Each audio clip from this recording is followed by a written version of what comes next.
নমস্কার বন্ধুরা, কাকলিস কুকিং শোতে সবাইকে স্বাগত। আজ আপনাদের সঙ্গে শেয়ার করছি চটজলদি বানিয়ে নেওয়া যায় এমন একটা ডিনার রেসিপি। মাত্র 15 মিনিটে তৈরি হয়ে যায় আর একাধারে এটা হেলদি আর টেস্টিও বটে। নাম দিয়েছি এগ প্যাটি। তো চলুন শুরু করি। প্রথমেই প্যাটিটা তৈরি করার জন্য আমি এখানে আটাটা মেখে নিচ্ছি।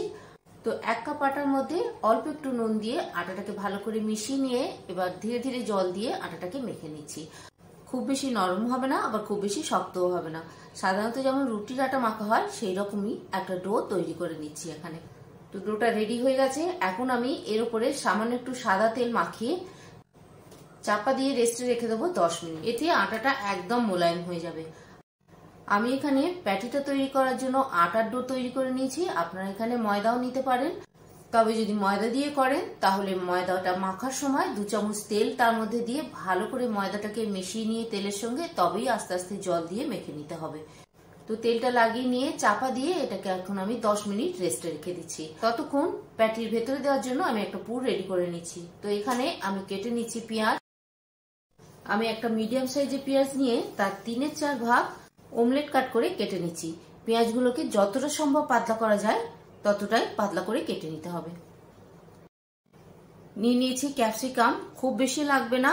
2টো সরু সরু স্লাইস নিয়ে আমি এটাকে কিউব কিউব করে কেটে নেবো। আর যতটা সম্ভব মিহি করে কাটা যায় ততটাই মিহি করে কিন্তু কেটে নিতে হবে। তো আমি সেইভাবেই ক্যাপসিকামটাকেও কেটে নিলাম। আর নিয়েছি এক টুকরো গাজর। গাজরটাকেও একদম পাতলা করে স্লাইস করে নিয়ে আড়াআড়ি ভাবে সরু সরু করে কেটে নিচ্ছি। পেঁয়াজ, ক্যাপসিকাম, গাজর এত সরু সরু করে কাটতে হবে যাতে প্যাটিটা ভাজার সাথে সাথে এগুলো একটু সফট হয়ে যায়।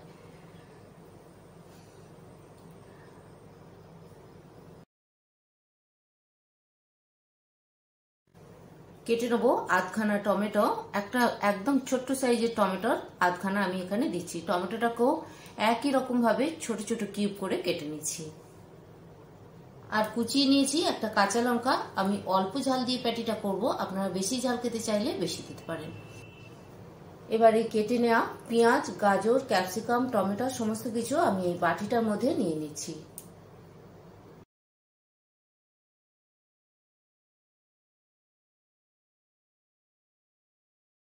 এখন এর মধ্যে দিয়ে দিচ্ছি 1 টিস্পুন মতো ধনেপাতা কুচি। আর এর মধ্যে দিয়ে দেবো একটা ডিম। আমি এই একটা ডিম দিয়ে 2টো প্যাটি তৈরি করব। এর মধ্যে দিয়ে দিচ্ছি এখন সামান্য একটু নুন স্বাদ অনুযায়ী। আর দিয়ে দিচ্ছি চাট মশলা 1/4 টিস্পুন। ব্যাস, আর কিছু লাগবে না। এবার এই মিশ্রণটাকে খুব ভালো করে ফেটিয়ে নেবো। ডিমটাকে কিন্তু খুব ভালো করে ফেটিয়ে নিতে হবে। ডিম যদি ফাটানো না হয় তাহলে প্যাটির মধ্যে এই মশলাটা যখন দেবো ভালো করে ছড়ানো যাবে না। তো ডিমটাকে বেশ কিছুক্ষণ সময় নিয়ে ভালো করে ফেটিয়ে নিলাম। তো ডোটা 10 মিনিট রেস্টে রাখা হয়ে গেছে। এখন এই ডোটা থেকে আমি 2টো লেচি কেটে নিয়েছি। এবার একটু আটা ছড়িয়ে দিলাম। একটা লেচি নিয়ে ভালো করে আটাটাকে মাখিয়ে নিয়ে একটা রুটি বেলে নেবো। রুটিটা কিন্তু বেশ বড় তৈরি হবে আর একটু পাতলা তৈরি হবে। মানে নর্মালি যেরকম রুটি হয় তার থেকে বেশি বড় রুটি হবে আর বেশ পাতলা রুটি একটা তৈরি করে নিচ্ছি। আর রুটিটা একটু পাতলা করে বেলতে গেলে এর উপরে বেশ কয়েকবার আটা ছড়িয়ে নিতে হবে। আর রুটির উপরে যদি এই আটাটা ছড়ানো হয় তাহলে কিন্তু যখন প্যাটিটা তৈরি হয়ে যাবে বেশ ক্রিস্পি তৈরি হবে। তো যতটা আটা লাগবে ততটাই আটা দিয়েই আমি রুটিটাকে বেশ বড় করে বেলে নিলাম। একদম চাটু জোড়া রুটি আমি বেলে নিয়েছি। মানে আপনার চাটুটা যত বড় হবে ঠিক ততটাই বড় রুটি তৈরি করে নেবেন। তো এখানে রুটিটা বেলা হয়ে গেছে আর ওদিকে আমি গ্যাসের উপরে চাটুটা বসিয়ে দিয়েছি। চাটুটা হালকা একটু গরমও হয়ে গেছে। এবার আমি রুটিটাকে তুলে চাটুর উপর দিয়ে দিচ্ছি। এবার রুটির এই পাটটা একটু সেঁকে নিয়ে দেখুন হালকা একটু ফুলে ফুলে উঠেছে। তো রুটিটাকে আমি উল্টে দিলাম আর যেখানে যেখানে ফুলে ফুলে উঠেছে সেগুলোকে একটু এইভাবে খন্তি দিয়ে হাওয়াটাকে বার করে দিলাম। এবার এর মধ্যে দিয়ে দিচ্ছি ডিমের মিশ্রণটা। চারিদিকে এইভাবে একটু ছড়িয়ে দিচ্ছি। এই একটা ডিমের মিশ্রণ দিয়ে একটা প্যাটিও করা যায়, আবার 2টো প্যাটিও করা যায়। 2টো প্যাটি হলেও কিন্তু ডিমের ভেতরে যে পুরটা থাকবে সেটা বেশ অনেকটাই থাকে, কারণ ডিম যখনই তেল দিয়ে ভাজা হবে তখন একটু ফুলে যাবে। তো একটা ডিমে যদি 2টো প্যাটি করেন সেটাও খেতে ভালো লাগবে। এবার রুটিটাকে এইভাবে 3 দিক দিয়ে ফোল্ড করে করে চিকন আকারে আমি প্যাটিটাকে তৈরি করে নিচ্ছি।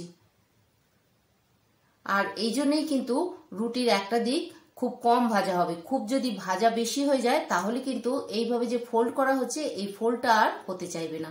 তো একটা দিক একটু সেঁকে নিয়ে সাথে সাথে রুটিটাকে উল্টে দিয়ে মিশ্রণটা দিতে হবে। রুটিটা যাতে শক্ত না হয়ে যায় সেই জন্য একটু তাড়াতাড়ি ফোল্ড করে নিতে হবে। এবার বেশ খানিকটা তেল দিয়ে দিলাম। দু পিঠটা এই তেলেই ভাজা হয়ে যাবে। আমি একেবারেই তেলটা দিয়ে দিয়েছি। তবে আপনারা যদি এতটা তেলে ভাজতে না চান সেক্ষেত্রে অয়েল ব্রাশ করে দিতে পারেন, সেটাও খেতে বেশ ভালো লাগবে। তবে যেহেতু রুটিটা বেলার সময় বেশ খানিকটা আটা দেওয়া হয়েছে তাই একটু বেশি তেলে যদি ভেজে নেওয়া হয় তাহলে কিন্তু প্যাটিটা বেশ মুচমুচে হবে, বেশ খাস্তা হয়ে যাবে। তো এইভাবেই বেশ কিছুক্ষণ ধরে উল্টে পাল্টে প্যাটিটাকে হালকা একটু ব্রাউন রং ধরা পর্যন্ত ভেজে নিতে হবে। আর যে জায়গাগুলো ত্রিকোণ আকারে করা হয়েছে সেই জায়গাগুলো, যেমন এই যে জায়গাগুলো, এই জায়গাগুলোতে একটু চেপে চেপে খন্তি দিয়ে সেঁকে নিতে হবে। কারণ যেহেতু ফোল্ড করা হয়েছে এই জায়গাগুলো সহজে চাটুতে লাগতে চায় না, তাই একটু চেপে চেপে ভেজে নিতে হবে। তো তৈরি হয়ে গেল একটা প্যাটি। মিডিয়াম হিটে একটু সময় নিয়ে প্যাটি ভেজে নিতে হবে যাতে ভেতরের সবজিগুলো একটু নরম হয়ে যায়, ডিমটা ভালোভাবে কুক হয়ে যায়। আর যেহেতু রুটির একটা দিক একটু হালকা করে ভাজা ছিল, মানে যে দিকটা ডিমের পুরটা দেওয়া হয়েছে সেদিকটা একটু বেশিক্ষণ ধরে সময় নিয়ে যদি ভাজা হয় আর একটু বেশি তেলে ভাজা হয় তাহলে প্যাটিটা খুব সুন্দরভাবে কুক হয়ে যাবে। তো দেখলেন কত সহজেই মাত্র 15 মিনিটের মধ্যেই তৈরি হয়ে গেল এই ডিনার রেসিপি। 10 মিনিট লাগলো ডোটাকে তৈরি করে আর রেস্ট দিতে, আর সেই 10 মিনিটের মধ্যেই 5 মিনিট লাগে এই ডিমের মিশ্রণটাকে তৈরি করে নিতে, আর বাকি 5 মিনিট লাগে রুটিটাকে বেলে নিয়ে প্যাটিটা ভেজে নিতে। তো কেমন লাগলো আমার আজকের এই simple, easy and tasty dinner recipe কমেন্টের মাধ্যমে অবশ্যই জানাবেন। আর ভিডিওটা ভালো লেগে থাকলে ফ্রেন্ডস অ্যান্ড ফ্যামিলির সঙ্গে শেয়ার করবেন। আজকে যারা আমার রেসিপি প্রথম দেখছেন তাদের উদ্দেশ্যে বলি, আমার চ্যানেলে এমন অনেক সুন্দর সুন্দর রেসিপি আছে যেগুলো বাড়ির ছোটখাটো অনুষ্ঠানের জন্য আপনারা অনায়াসে বানিয়ে নিতে পারেন। তো একবার দেখে নেওয়ার অনুরোধ রইল। আর রেসিপিগুলো যদি ভালো লেগে থাকে প্লিজ চ্যানেলটাকে সাবস্ক্রাইব করে নেবেন। ভালো থাকবেন, সুস্থ থাকবেন। আর এই সম্পূর্ণ ভিডিওটা দেখার জন্য সবাইকেই ধন্যবাদ।